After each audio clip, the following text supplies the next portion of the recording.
पता चला कौन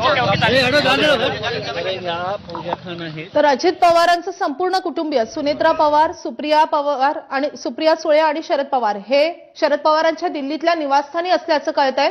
VSR या एव्हिएशन कंपनीचे विमान असल्याचं कळतंय। आपण युगेंद्र पवार यांच्याविषयी बोलत होतो। युगेंद्र पवार आपल्या काकाच्या निधनाची बातमी कळताच अक्षरशः त्यांनाही अश्रू अनावर झालेले आहेत। ते फोनवर बोलतात मात्र ते रडतानाही दिसतात। पवार कुटुंब संपूर्ण पवार कुटुंब सध्या दिल्लीमध्ये आहेत। या अपघाताची माहिती कळली तेव्हा ते सगळेजण दिल्लीमध्ये होते, एकत्रित होते अशी माहिती कळते। आता काही वेळातच ते बारामतीच्या दिशेने रवाना होणार आहे। शरद पवार, सुप्रिया सुळे हे दिल्लीमध्ये आहेत, सुनेत्रा पवार हे दिल्लीमध्ये आहेत। खरं तर आज अर्थसंकल्पीय अधिवेशनाला सुरुवात होती आणि त्यामुळे हे तिघही दिल्लीमध्ये असतानाच हा अपघात झाल्याची माहिती त्यांना कळली आणि त्यानंतर पवार कुटुंबीय आता बारामतीकडे रवाना होणार आहेत। युगेंद्र पवार हे एकटेच बारामतीमध्ये असल्याचं कळत होतं आणि युगेंद्र पवारांचे दृश्य आपण पाहतोय।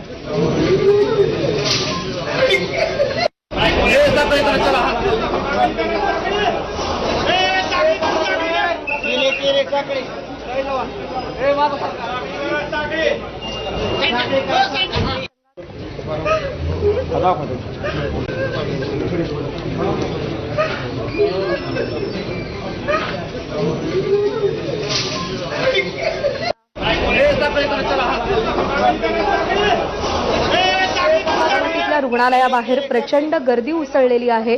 अजित पवारांच्या निधनाची बातमी कळताच सगळे कार्यकर्ते बारामतीच्या रुग्णालयाबाहेर एकवटलेले आहेत आणि युगेंद्र पवारांची ही दृश्य आपल्या घरातल्या व्यक्तीचं निधन झाल्यानंतर त्यांना देखील अश्रू अनावर झालेले आहेत।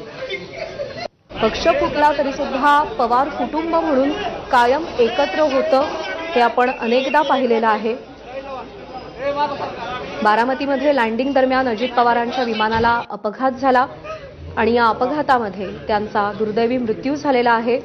सुप्रिया सुळे, सुनेत्रा पवार, शरद पवार हे दिल्लीमध्ये आहेत आणि या अपघाताची माहिती मिळताच ते दिल्लीहून बारामतीच्या दिशेने रवाना झालेत। जसं माधवी तू सांगत होतीस की बारामतीवरती अजित पवारांचं निरातिशय प्रेम होतं आणि त्याच बारामतीच्या भूमीमध्ये अजित पवारांनी आज अखेरचा श्वास घेतला। अत्यंत दुर्दैवी आणि हृदयद्रावक पद्धतीनं अजित पवारांनी अकाली एक्झिट घेतलेली आहे।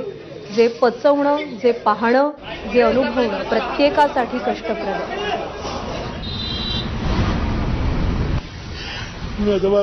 बघून येतो काय